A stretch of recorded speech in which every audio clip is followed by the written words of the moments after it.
Okay, now we proved, okay, in the previous lecture that entropy, change in entropy in terms of temperature and volume. Okay, now we prove the derivation entropy change in terms of pressure and volume.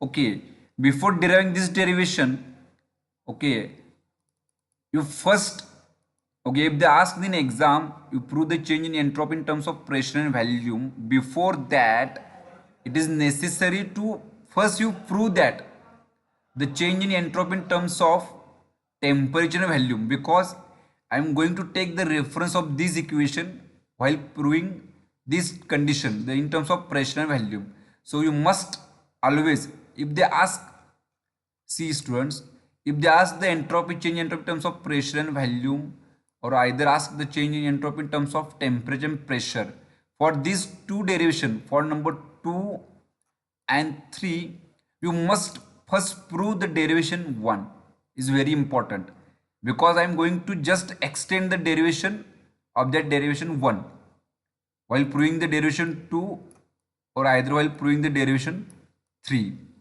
So the derivation 1 is very important. Okay, now they ask in terms of pressure and volume. So first step is, we know that the general gas equation. Okay, now they ask the in terms of pressure and volume. So keep these terms at one side, the pressure and volume. Okay, if we keep these terms like pressure and volume on that side, one side, okay, we can get the relation T2 upon T1 is equal to. Why I am taking T2 upon T1 instead of T1 upon T2? See here, if you see this first derivation, here is the ratio of T2 upon T1. So that purpose, okay, I am taking the ratio of T2 upon T1 instead of T1 upon T2. Okay, and that keeping the all the terms and the pressure and volume on that side.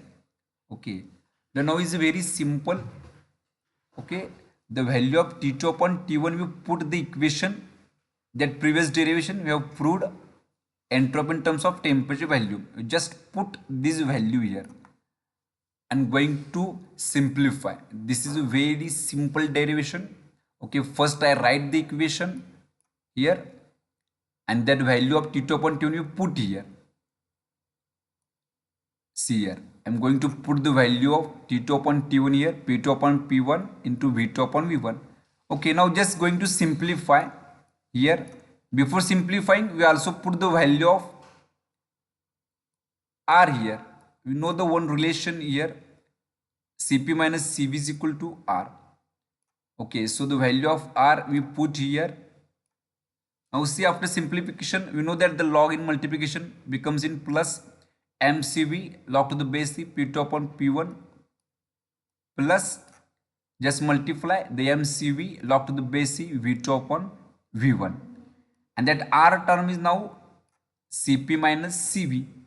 Okay, so just going to multiply now these terms. Okay, so log to the base c V2 upon V1 and m multiply by first Cp minus the m and log to the base V2 upon V1 multiply the term Cv.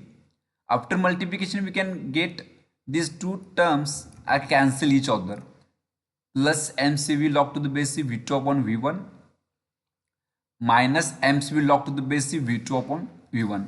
So you can get the simplified equation mCv log to the base c P2 upon P1 plus mCv log to the base c V2 upon V1. So you prove that the general gas, prove that the change in entropy general equation in terms of pressure and volume. Okay, see here, this is very simple derivation. We just going to extend the previous derivation, which is the change in entropy in terms of temperature and volume. We just put the value applying the general gas equation. The value of T2 upon T1 is replaced by this term, and we are going to just simplify. And another we change that the value of R is put here Cp minus Cv. So it's very simple derivation again, but while deriving this derivation or while proving this derivation, we must first prove the change in entropy in terms of temperature and volume.